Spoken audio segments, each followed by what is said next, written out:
Echeverría Álvarez. Antes estábamos a un paso del precipicio. Ahora hemos dado un paso al frente. Luis Echeverría sobre la importancia de avanzar.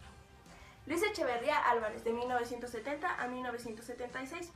Cuando fue secretario de Gobernación en los tiempos de Díaz Ordaz, una vez que el presidente no estaba, un grupo de jóvenes hippies y socialistas, a lo que antes llamaban revolucionarios, y ahora llamamos grupos delictivos, se detuvieron a protestar contra la represión.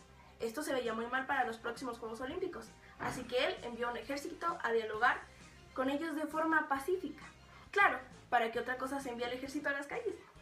Bueno, como íbamos, entre el calor de las copas, las cosas pues salieron un poco mal. Y algunos jóvenes resultaron heridos. Con este historial tan bueno, Díaz Ordaz creyó que era el mejor presidente y lo nombró como tal. Claro, en esos tiempos no se ocupaban los votos de la ciudadanía. Echeverría, para evitar posibles vengadores de ultratumba, se acercó a la UNAM y les dio un presupuesto de aquí al cielo para que nadie levantara demandas. Además, nombró a todos los porros de los estudiantes parte de su gabinete. Sin embargo, en 1971, los del TEC de Monterrey se sintieron discriminados y enviaron una comitiva de carne de cañón, estudiantes del DF, donde el presidente, siguiendo la tradición, los recibió con un grupo paramilitar. Cientos murieron, pero gracias al presupuesto que les otorgó después, fueron revividos. O eso dice el reporte oficial.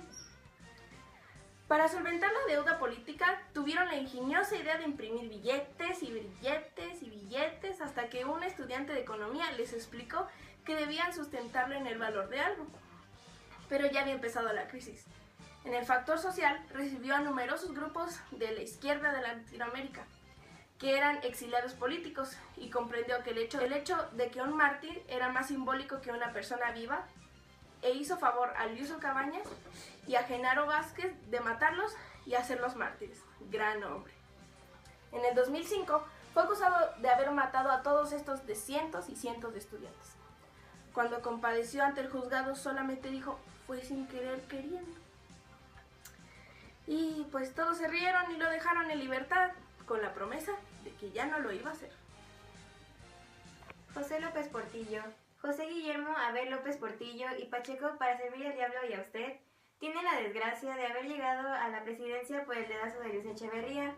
En su gestión sucedieron hechos tan trascendentes como el intento de aplicar una reforma política para democratizar al país, pero obviamente falló, y en apenas un par de años sucedió el más impresionante crecimiento de la economía nacional en su historia por haber encontrado petróleo, pero Portillo, en lugar de hacer refinerías y o algo útil, le compró mansiones a sus amigos, entre ellos al célebre y experimentado Negro Durazo, jefe de operaciones estratégicas policiales durante la incorruptible fase de la Guerra Sucia.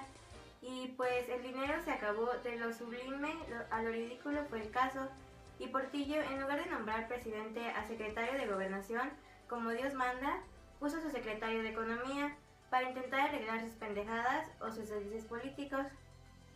Por lo que en verdad lo recordamos los mexicanos es porque trajo al Papa Juan Pablo II para hacernos sentir mejor y no preocuparnos tanto por cosas como una profunda depresión económica, ni cosas que el pueblo no tiene que saber. La otra cosa es porque ya viejo e impotente se casó con la desnudista Sasha Montenegro, con quien tuvo unos meses de vida hasta que misteriosamente murió y Sasha se volvió aún más rica. Miguel de la Madrid, 1982 a 1988. Fue el primer presidente económico que le metió duro al neoliberalismo, una tradición que hasta la actualidad nos distingue como un país socialmente irresponsable, claro. Llegó como consecuencia de los excelentes trabajos financieros de López Portillo a tratar de mejorarlos aún más. Para ello, vendió algunas cosas como paraestatales y otras cosas que frenan la economía.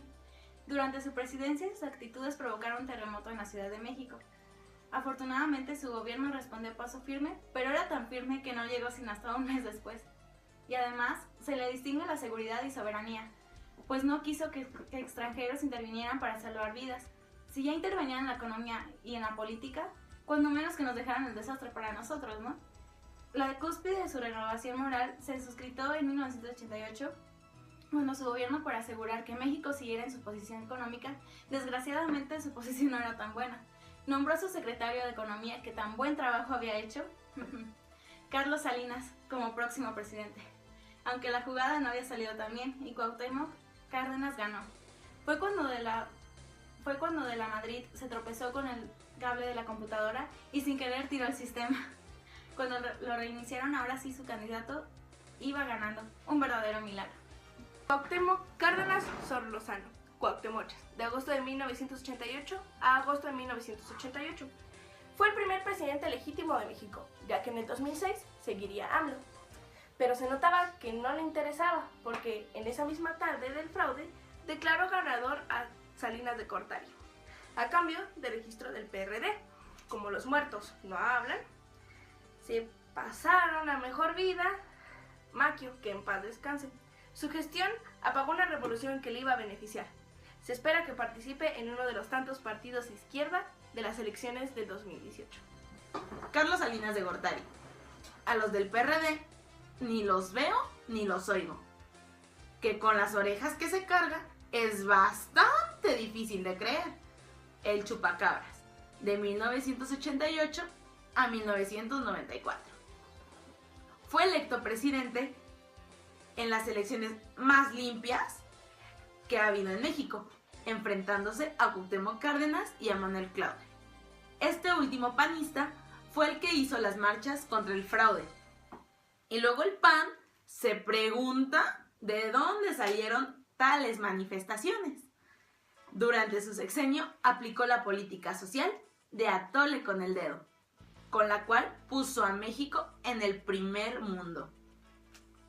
El problema del país era eso, que todo era de México.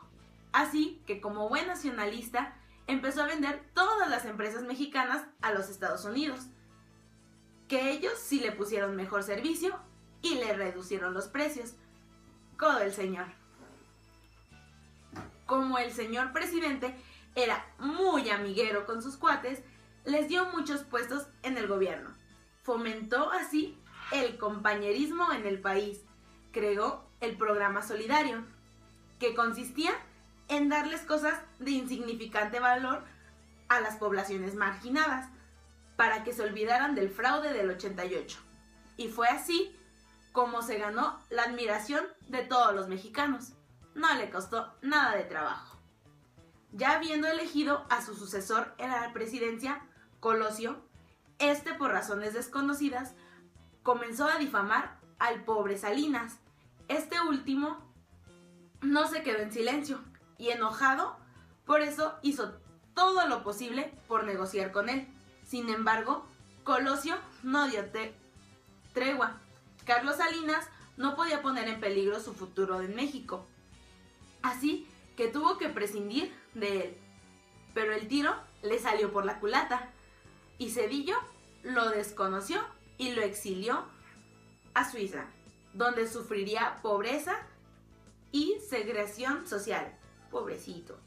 Una vez que Zedillo fue mandado al Jocoque, Salinas regresó a negociar con Chente Fox, madrear la carrera política del PG a cambio de que su hermano saliera de la cárcel. En un futuro, regresar a la escena política cuando el títere Gallo Peña Nieto llegara a la presidencia. Ernesto Zedillo Ponce de León. Ernesto Zedillo, 1994 a 2000. Fue el último presidente del PRI que estuvo gobernando México a la buena. Los siguientes periodos los ha tenido que gobernar a la mala desde el Congreso. Luego de que Salinas echara a Luis Donaldo Colosio por pejista, no había candidatos porque todos los buenos no habían pedido licencia a tiempo y se tuvo que recurrir a Zedillo que no estaba haciendo nada. Durante el primer año de su gestión se dio cuenta de la dificultad de que los mexicanos contaran su dinero por millones y le quitó 3 ceros al peso para simplificar las cosas, aunque también quedó devaluado un 1000%, pero esa es otra historia.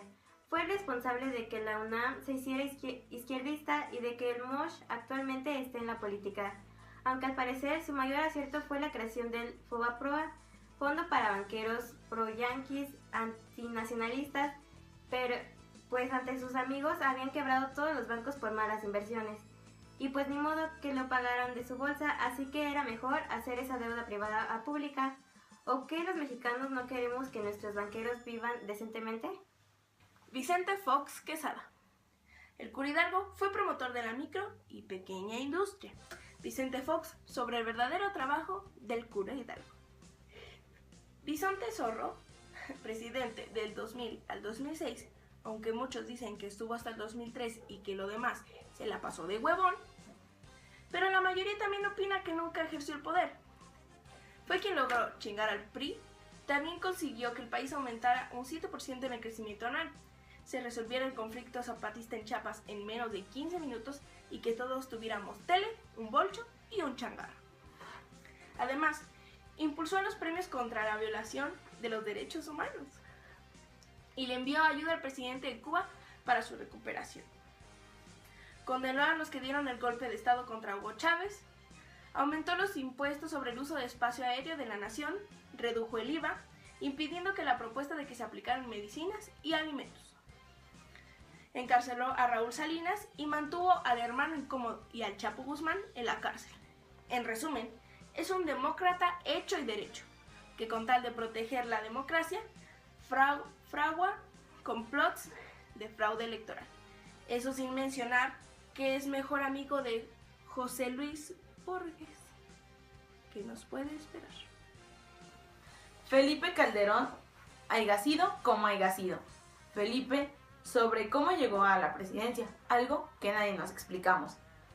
Felipe de Jesús Calderón Hinojosa, 2006-2012, mejor conocido como el Expurio.